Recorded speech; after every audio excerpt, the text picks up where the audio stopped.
don't forget to like and subscribe.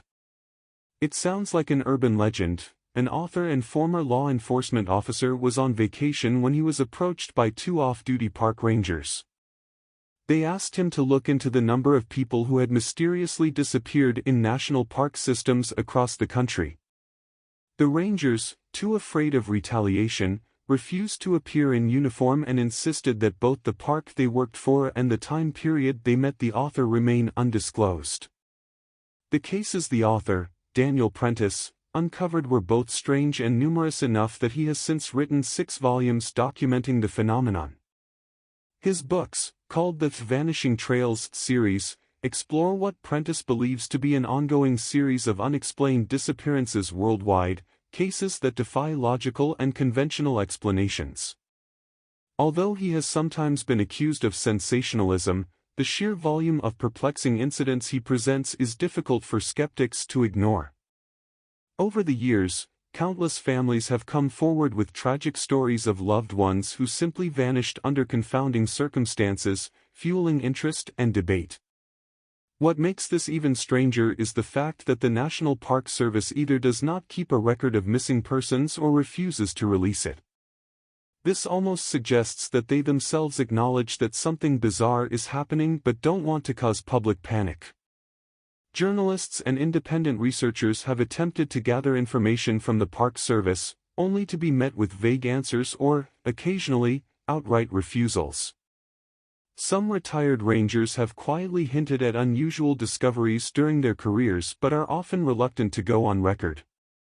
Several years ago, Prentice filed a Freedom of Information Act request against the National Park Service, seeking a list of missing persons across all national parks.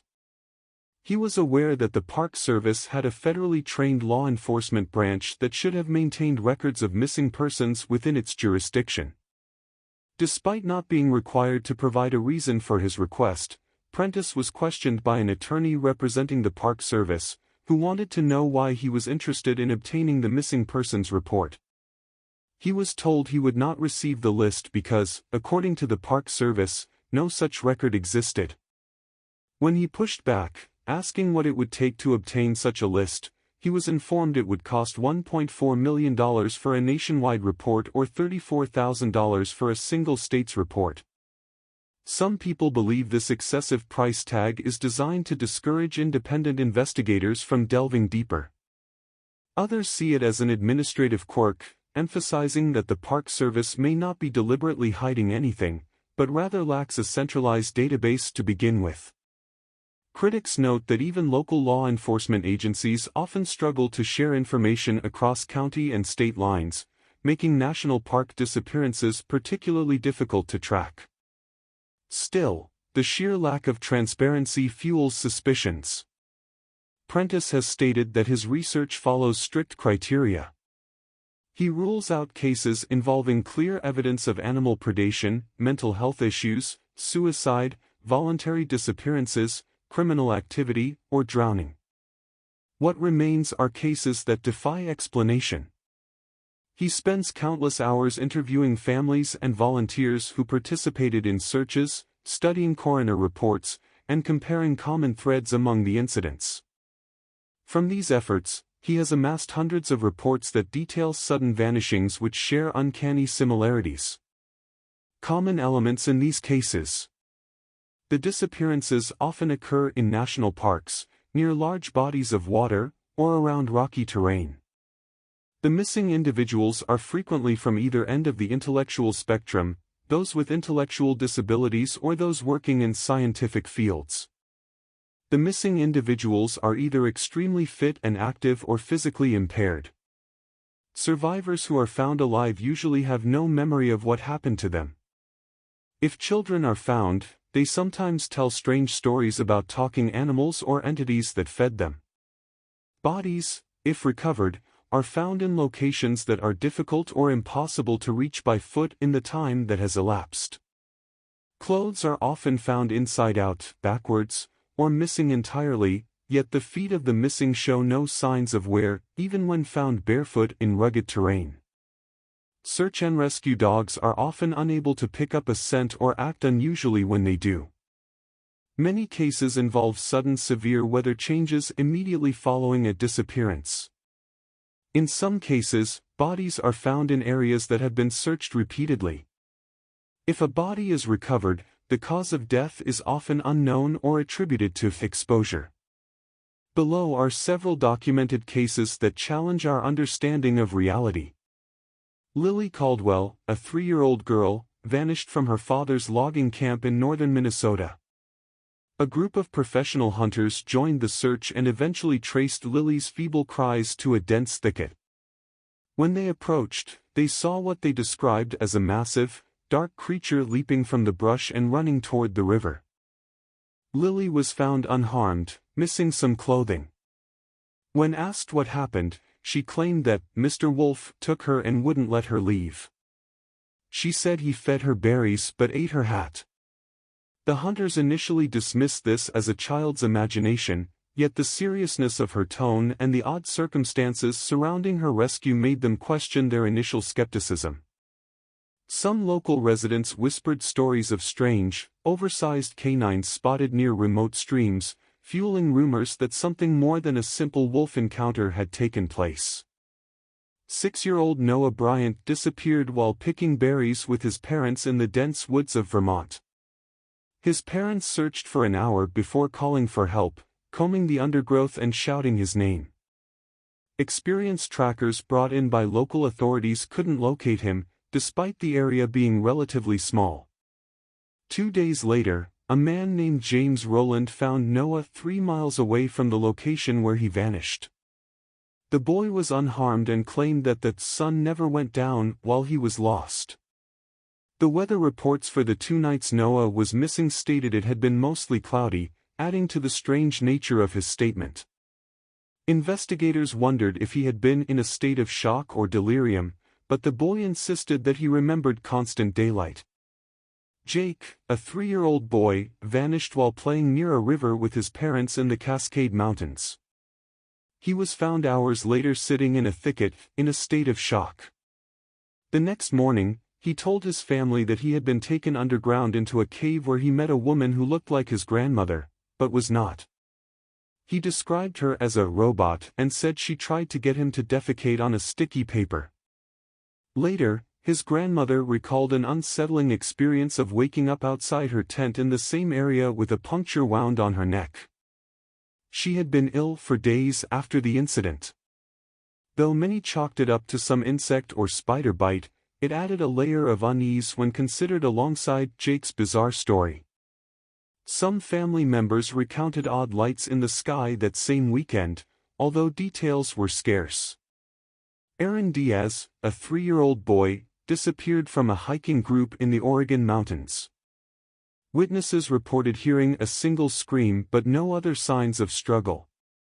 Despite an extensive search involving local volunteers, trained rescuers, and K-9 units, no trace of Aaron was found at first. In 2003, a group of hikers discovered a child's clothes and shoes atop a 500-foot cliff. The clothing was confirmed to be Aaron's. His pants were found inside out, with one leg missing. His shoes were in pristine condition, as if untouched by the elements for 4 years. The official explanation was that Aaron had been attacked by a mountain lion and dragged up the cliff.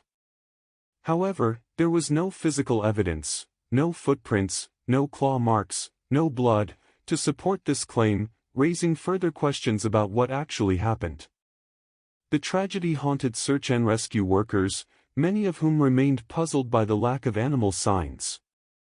Another baffling case involved Thomas Ridley, a retired geologist, who went missing in Yellowstone National Park while hiking near a geothermal vent.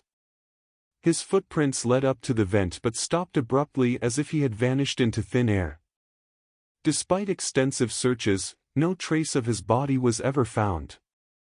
Park rangers dismissed it as an accidental fall, but there were no signs of impact or remains at the site.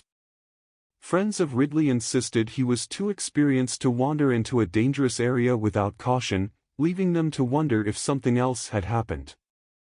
There are also accounts of hikers experiencing lost time. A group of college students camping in Shenandoah National Park recalled hiking for what felt like an hour only to realize they had covered an impossible distance in mere minutes. Their watches had stopped working, and one of them had a deep scratch on his back with no memory of how he got it. The local sheriff's office took a report, but without any further evidence, nothing came of the investigation. Several members of the group reported reoccurring nightmares for months afterward, as if some residue of the incident lingered. In yet another case, a seasoned outdoorsman named Peter Grayson disappeared while camping with his family in the Rocky Mountains. He left his tent for a brief bathroom break in the middle of the night and never returned. His footprints led away from the tent but stopped abruptly as if he had been lifted off the ground. His family, hearing no struggle or unusual noises, was baffled by his sudden disappearance. Despite an exhaustive search, no trace of Peter was ever found. Unnerving rumors circulated about bizarre lights in the sky that evening, though authorities maintained there was no evidence of extraterrestrial involvement. In many of these cases, families are left devastated, grappling with an agonizing lack of closure. They often describe a tense, frustrating dynamic with some park officials who either sidestep direct inquiries or insist the missing person likely succumbed to natural elements. Community volunteers, local sheriffs, and search and rescue workers frequently express amazement at how quickly the trails seem to grow cold. Helicopters, infrared technology, and seasoned tracking dogs often fail to yield any clue, intensifying the puzzle. Those who live near these areas have sometimes shared local legends passed down through generations, speaking of spirits, strange lights, or even rumored secret facilities buried deep within the forests. Others talk of a sense of disorientation or an uncanny silence that can overcome hikers in certain areas. While local folklore might not be scientific proof, it contributes to the atmosphere of mystery. Some tribes in remote regions have myths of hidden entrances to other worlds or passages used by non-human entities. Although such stories are dismissed by many, they mirror certain patterns in the disappearance accounts: sudden vanishings, peculiar weather shifts, and the absence of physical evidence. As Prentice continues to compile and cross-reference details, he's noted the presence of odd coincidences. In some cases, those who vanish share birthdays, initials, or have eerily similar backgrounds. In others, the missing person was last seen near specific geological formations or peculiar electromagnetic hotspots. Investigators attempting to debunk Prentice often suggest he's merely highlighting random coincidences. Still, the pattern of unresolved vanishings persists. These cases, and hundreds like them, remain unsolved. Theories range from natural predators to secret government experiments, alien abductions, or interdimensional phenomena. Prentice has chosen not to publicly state what he believes is behind the disappearances, as he wants to continue working with victims' families and law enforcement without alienating them. He notes that until more verifiable evidence surfaces, it remains a web of speculation and conflicting accounts. What is happening in these national parks? And why does the National Park Service appear to be so reluctant to share information about missing persons? Regardless of the answers, the fact remains that people continue to vanish under baffling circumstances, leaving behind families who can only wonder what truly took their loved ones. Until more evidence emerges, the mystery remains unsolved.